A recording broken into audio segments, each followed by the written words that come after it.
Si Shera de Juan, 30, ay abala sa paghahanda para sa kanyang kasal, isang araw na matagal niyang pinangarap at pinaghirapan. Sa bawat detalye ng kasal, mula sa pagpili ng damit hanggang sa pag-aayos ng mga bulaklak, kitang-kita ang kanyang kasabikan at saya. Sa tulong ng kanyang pamilya at mga kaibigan, unti-unti nilang binubuo ang isang espesyal na araw na magbubuklod sa kanya at sa kanyang kasintahan na si Mark. Ngunit sa kabila ng kasiyahan at excitement, may mga hindi inaasahang pangyayari na magpapabago sa takbo ng kanilang mga buhay. 4 na araw na lang sana bago ang kanilang kasal, ngunit bigla na lamang siyang nawala na parang bula. Ang mga gamit niya ay naiwan at walang bakas kung saan siya maaaring nagpunta. Ang mga plano at pangarap na kanilang binuo ay biglang naglaho, napalitan ng kaba at pagkalito. Narito ang detalyadong timeline ng mga pangyayari bago at matapos ang pagkawala ni Shera de Juan. Disyembre 8, 2025, huling beses na nakita si Shera ng kanyang mga kaibigan sa isang bridal fitting. Wala raw kakaibang napansin sa kanyang kilos, maliban sa pagiging abala at excited. Disyembre 9 to 5:30 p.m., nakuhanan ng CCTV si Shera na lumalabas ng isang bridal shop sa isang mall sa Quezon City. Bitbit niya ang ilang shopping bags at tila may kausap sa telepono. Disyembre 9, 2025, 7 p.m. Ayon sa kanyang fiancé na si Mark, nag-text pa raw si Shera na pauwi na siya at may dadaanan lang saglit. Disyembre 9, 2025, 8 p.m. Hindi na sumasagot si Shera sa mga tawag at mensahe. Nagsimula ng mag-alala ang kanyang pamilya at kasintahan. Disyembre 10, 2025, 1 m. Formal nang inireport ng pamilya ni Shera ang kanyang pagkawala sa pulisya. Agad na nagsagawa ng investigasyon ang mga autoridad. Sinuri nila ang CCTV footage mula sa mall at mga kalapit na lugar at kinapanayam ang mga staff ng bridal shop. Ayon sa mga empleyado, walang kakaibang napansin kay Shera at mag-isa raw itong umalis. Kinabukasan, Disyembre 10, 2025, nagsimula ang malawakang paghahanap. Nagbahay-bahay ang mga pulis at voluntaryo, naglagay ng mga poster at nagtanong sa mga residente. May ilang saksi na nagsabing nakita raw si Shera malapit sa isang waiting shed, ngunit hindi ito nakumpirma ng CCTV. Sa press conference noong Disyembre 11, kinumpirma ng pulisya na walang palatandaan ng forced entry o struggle sa bahay ni Shera. Wala ring natagpuang personal na gamit na maaring magpahiwatig ng kanyang kinaroroonan. Patuloy ang pagkalap ng impormasyon mula sa publiko at social media. Ang kanyang pagkawala ay nagbukas ng isang masalimuot na investigasyon na susubok sa kakayahan ng mga autoridad. Sa bawat piraso ng ebidensya, sa bawat tanong na walang kasagutan, lalong lumalalim ang misteryo. Habang patuloy ang paghahanap, ang lahat ay umaasa na ang katotohanan ay lilitaw at ang hustisya ay makakamtan para kay Shera de Juan at sa kanyang pamilya. Huling nakita si Shera sa Petron Atherton Gas Station, North Fairview, Quezon City, bandang 1:37 ng hapon, Disyembre 10.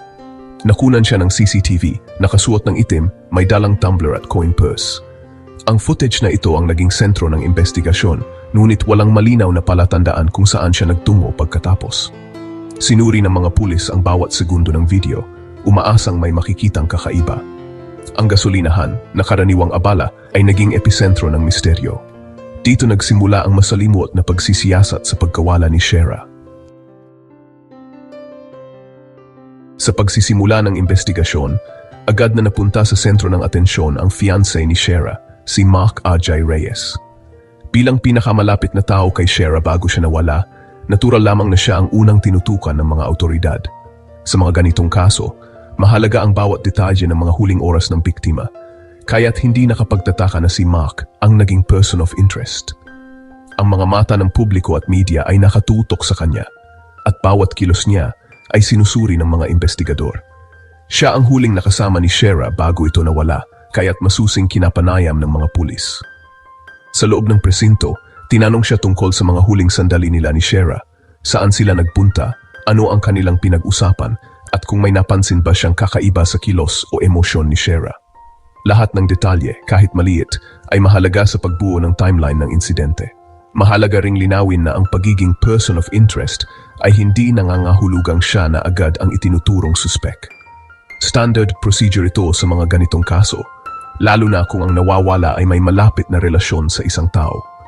Layunin ng mga pulis na makuha ang buong larawan ng mga pangyayari at hindi agad humusga.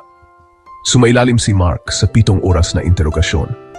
Sa loob ng mahabang oras na iyon, paulit-ulit siyang tinanong tungkol sa kanilang relasyon, mga huling pag-usap at mga plano nila ni Shera. Sinuri rin ng mga investigador kung may mga hindi tugmang detalye sa kanyang mga sagot at kung may mga inconsistencies na maaring magbigay linaw sa kaso. Bukod sa kanyang salaysay, mahalaga rin ang kanyang kooperasyon sa pagsusuri ng ebidensya. Inihambing ng mga pulis ang bawat detalye ng kanyang kwento sa mga nakuha nilang CCTV footage, digital records at iba pang dokumento. Sinuri nila kung tumutugma ang oras at lugar ng kanyang mga pahayag sa mga nakuhang ebidensya upang matiyak na walang bahid ng pagdududa. Sa kabila ng matinding pressure mula sa mga investigador at sa mata ng publiko, nanatili si Mark na bukas at handang makipagtulungan. Ipinakita niya ang kanyang kagustuhang makatulong sa paglutas ng kaso, umaasang ang katotohanan ay lilitaw sa tamang panahon. Mabilis na kumilos ang QCPD, interview sa pamilya, kaibigan at sinumang may impormasyon. Sinuri ang CCTV hindi lang sa gasolinahan, kundi pati sa mga kalapit na lugar, umaasang matunton ang galaw ni Shera. Mahalagang digital footprint, sinilip ang social media, email at call logs para sa posibleng lead. Lahat ng impormasyon, gaano man kaliit, ay sinusuri. May dedikadong task force para sa kaso at regular ang update sa publiko. Ang bawat araw ay pag-asa para sa bagong lead o ebidensya. Patuloy ang paghahanap ng kasagutan para sa pamilya ni Shera. Isa sa mga unang sinuri ng QCPD ay ang cellphone ni Shera, nasa pag-iingat ng kanyang fiancé. Ang mga cybercrime specialist ay tumutok sa text, tawag, chat at social media history. Lalo nilang pinag-aralan ang mga huling pag-usap ni Shera at Mark, hinahanap ang anumang senyales ng alitan o kakaibang komunikasyon. Sinuri rin ang iba pang devices at accounts ni Shera para sa posibleng lead. Ang digital trail ay mahalaga sa pagbuo ng larawan ng kanyang buhay bago nawala. Bawat data point ay maaring magbukas ng bagong direksyon sa investigasyon.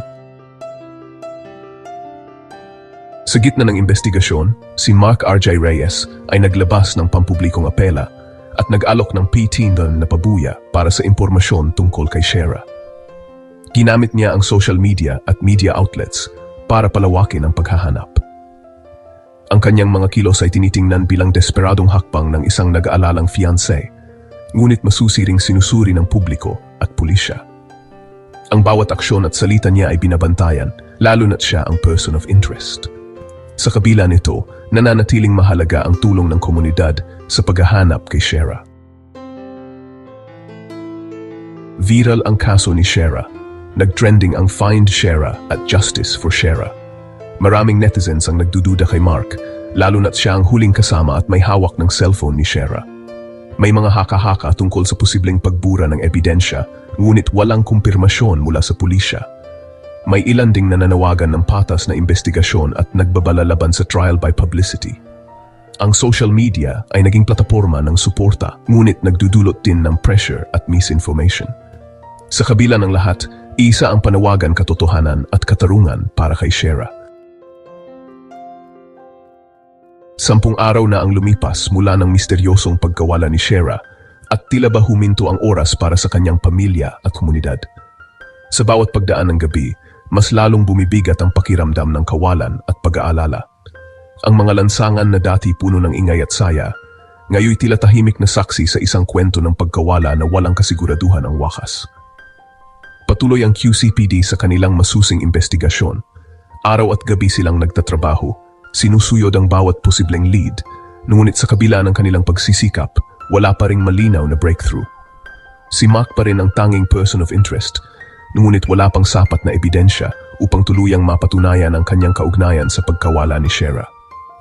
Ang bawat oras na lumilipas ay parang dagok sa mga umaasang may mababalitaan silang bago. Ang bawat lead, gaano man kaliit, ay hindi pinapalampas. Lahat ng saksi, kahit pa ulit-ulit na tinatanong, ay muling kinakausap. Ang mga dokumento at ebidensya ay paulit-ulit na sinusuri, umaasang may mapapansin silang hindi nakita noon. Ngunit sa kabila ng lahat ng ito, nananatiling misteryo ang kaso, parang isang palaisipan na kulang ang mga piraso. Para sa pamilya ni Shera, bawat araw ay tila isang mabigat na pagsubok. Ang dapat sanay araw ng kasiyahan at pagdiriwang ay napalitan ng lungkot at pagdadalamhati. Ang wedding dress na inihanda para sa espesyal na araw ay nananatiling nakasabit, simbolo ng mga pangarap na biglang naputol. Sa bawat gabi, nagtitipon ang pamilya, nagdarasal at umaasang may magandang balita silang maririnig. Hindi sila sumusuko. Sa kabila ng pagod at pag-aalala, patuloy ang kanilang apela sa publiko, umaasang may makakapansin o makakapagbigay ng impormasyon. Nakikipag-ugnayan sila sa pulisya, humaharap sa media at namimigay ng flyers sa mga tao. Ang bawat hakbang ay isang panibagong pag-asa na matutunton nila si Shera. Sa kabila ng lahat ng pagsisikap, mas marami pa ring tanong kaysa sagot. Ang bawat sulok ng bahay ay may paalala ng pagkawala, ang bakanteng upuan sa hapag, ang mga larawan ni Shera, at ang mga poster na nakadikit sa bawat post. Patuloy ang tanong, nasaan si Shera? Ano ang tunay na nangyari sa kanya? Paulit-ulit na binabalikan ng mga investigador ang mga pangyayari noong Disyembre 10. Sinusuri ang mga CCTV footage, ini-interview ang mga taong maaring may alam at inaalala ang bawat detalye ng araw na iyon. Ngunit hanggang ngayon, nananatiling palaisipan kung ano nga ba talaga ang nangyari. Sa kabila ng lahat, hindi nawawala ang pag-asa. Sa bawat pagsikat ng araw, umaasa ang lahat, pamilya, kaibigan at mga investigador na sa lalong madaling panahon, lilitaw ang katotohanan at matatagpuan si Shera. Ang paghahanap ay nagpapatuloy at ang pag-asa ay hindi kailanman nawawala. Hindi kayang lutasin ng mga awtoridad ang kaso ni Shera ng mag-isa. Mahalaga ang tulong ng publiko. Bawat detalye, gaano man kaliit, ay maaring maging sa investigasyon. Kung may nalalaman kayo tungkol sa nangyari sa Petron Atherton Gas Station noong Disyembre 10, huwag mag-atubiling magsabi. Tumawag o mag-text sa mga numerong inilaan ng QCPD. Ang bawat tip ay kumpidensyal at seryosong iimbestigahan. Iwasan ang pagpapakalat ng haka-haka. Tumulong sa pagbabahagi ng opisyal na impormasyon. Sama-sama, maari nating mahanap si Shera at mabigyan ng hustisya ang kanyang pamilya.